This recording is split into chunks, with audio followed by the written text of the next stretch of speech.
Alright, this is You Do Not Know Ball. We're here with Mac. okay, and then we're here with your one and only Jay. So today we're gonna talk about Abdul Carter. He's the #1 ranked defensive end coming out of in the draft. Yep. He's just dominant. Like when you watch, he's from Penn State. When you watch his tape, he's unblockable. You know what I mean? And he's good at transition, speed to strength and strength to speed. You know what I mean? A lot of defensive ends don't have that. And he has a good size. He's like 6'3". I think he's like 6'3", 260. So he has like a good size too and good speed and all that. So yeah, there's really nothing bad to really say about him. Or it's more so like his transition. Because sometimes like a lot of defensive ends, they can be good in college, and then when they get to the league, they're like a regular pass rusher. So I feel like his thing is more so it depends on where he goes. You know what I mean? And then we gonna see from there. But there's not like he's just a beast. You know what I mean? I think if you draft him and you have another guy on the other side, like if you have two good defensive ends and you take him, your defense gonna look like the Eagles in the Super Bowl. They're gonna be blowing up the whole O-line every damn play. Yeah. So I feel like if you already got a good D line and you add him to it, I feel like you're gonna win a lot of games. You're gonna win a lot of games, or you're gonna win a lot of games if you got a good offense. Yeah. And if you got a bad offense, he's gonna keep you in a lot of games.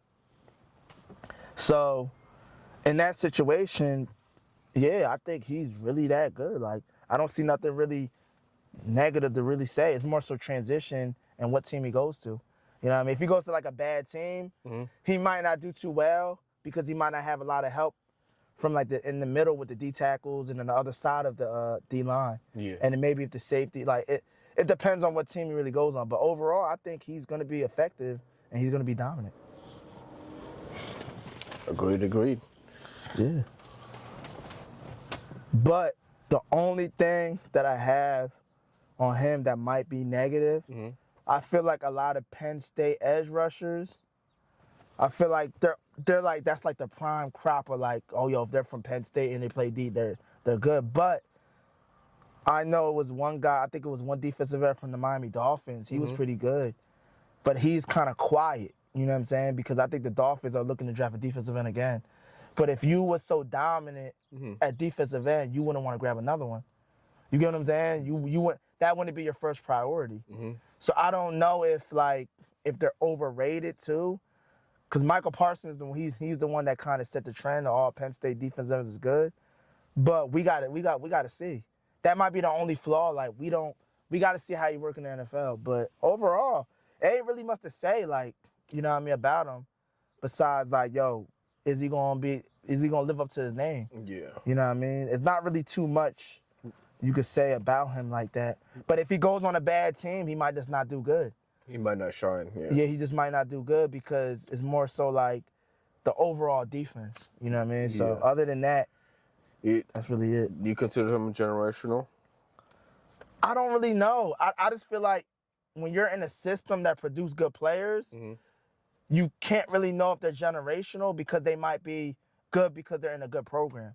Because sometimes when you're in a good program and it's college, you can dominate because you got good coaches, you got a system that works. But if you go to the NFL where the system might not work, you might go, because most times, because he's gonna be a top 5 pick. And you got to remember, most teams that get drafted high, they're not really that good. So it's like when you look at it for in that perspective, you get what I'm saying? Yeah. You really don't know. So other than that, I think he's going to be all right. But if he goes on a bad team, he just might not do good. Because he might not have help on the other side of the line. And he might not have help with the linebackers, the corners. So he might have to be overworked. And he might not be able to, you know what I mean? Yeah. He might not be able to really produce those 10 sacks that could be considered a good defensive end. You got to get at least 10 sacks a season. So he might not be able to do that. But like I said, we'll see. It just really depends on what team he goes to. You know what I mean? But he's projected going to the Giants. Oh, the Giants gonna have him. Okay. Yeah, more likely, because I think it's gonna be Cam Ward.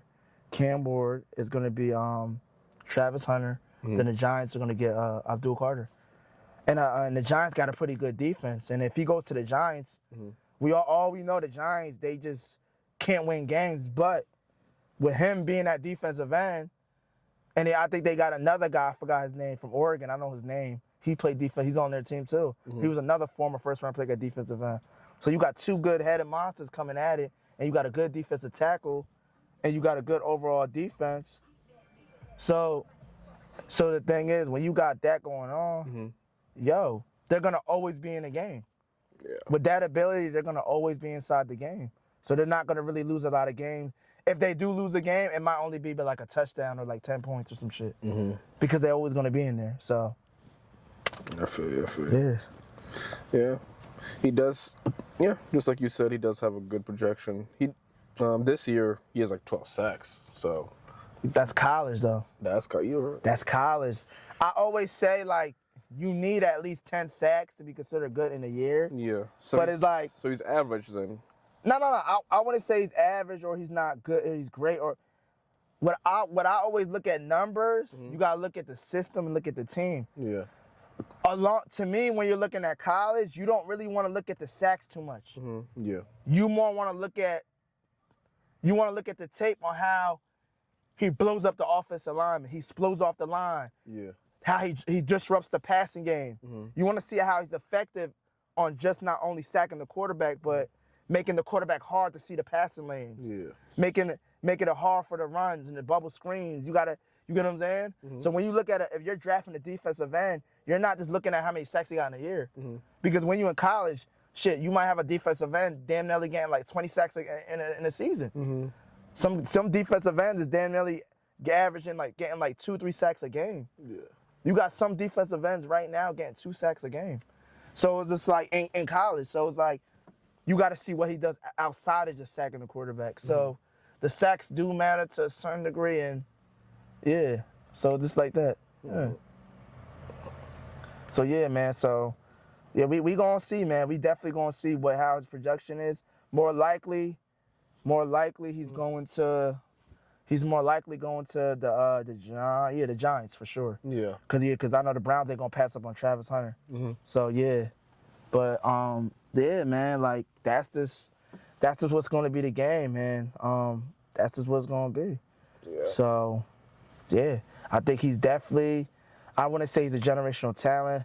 I wouldn't say that he's not gonna do good. I'll just say his production level. He's a safe pick, but at the same time, when he goes to the Giants, I think he's gonna be really good. So yeah. I think he's a good pick with with the Giants. I think he's a good pick. Yeah. Well, we'll see how his progress goes. And if he's not good, we're gonna make a video on it. Yep. What we gonna do? We gonna make a reaction on that. So for sure. All right, man. We out, man. All right. All right, man. I'm gonna see you, man. See you. Peace.